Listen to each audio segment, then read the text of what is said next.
Shalom, salam sejahtera bagi kita semua. Pada kesempatan ini saya akan mempresentasikan tugas akhir semester saya dengan judul Penyakit Menular dan Kesehatan Pekerja Migran di Singapura.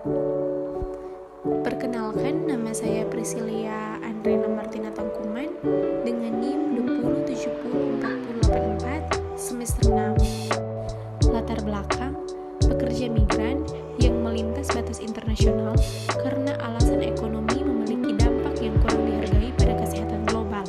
Dalam makalah ini, kami meninjau pengalaman Singapura dengan penyakit menular di kalangan pekerja migran.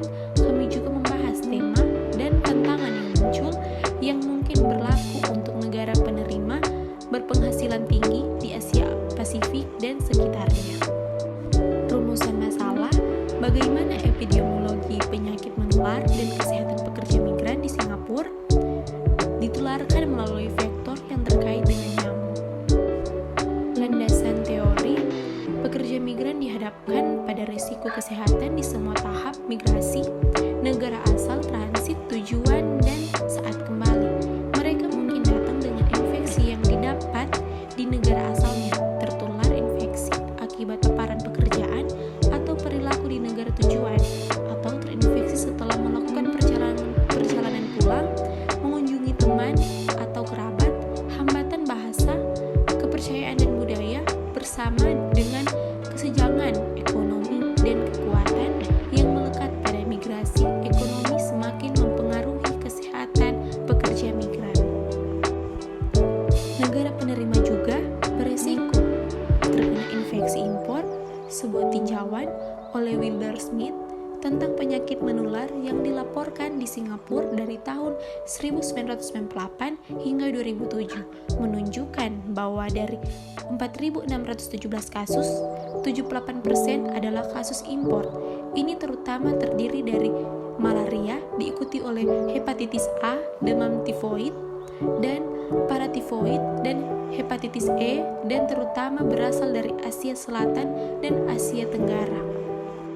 Tinjauan kami akan berfokus pada penyakit menular dan membahas dalam 4 kategori utama.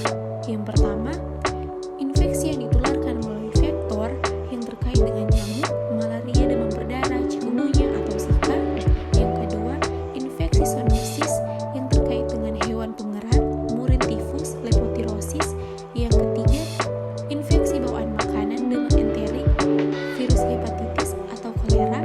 Yang keempat, infeksi yang dapat dicegah dengan vaksin, campak, rubella, cacar air, dan infeksi yang disebarkan melalui kontak dekat HIV, tuberkulosis, infeksi menular seksual. Infeksi yang ditularkan melalui vektor yang terkait dengan nyamuk, malaria, demam berdarah, chikungunya atau Zika. Yang pertama, malaria.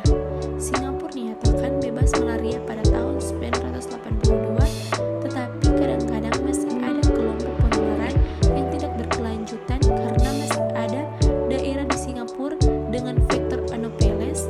24 wabah lokal terjadi antara tahun 1983 dan 2007 dengan klaster transmisi asli yang terakhir didokumentasikan pada tahun 2009. Wabah ini biasanya terjadi di kalangan pekerja asing, terdiri dari kasus Vivax dengan penyebaran karena perawatan medis lama dicari.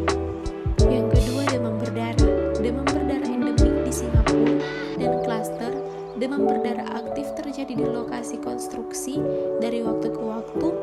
Wabah demam berdarah tahun 2002 pada pekerja migran Tionghoa mengakibatkan 47 orang masuk dari lokasi konstruksi. Yang ketiga, chikungunya.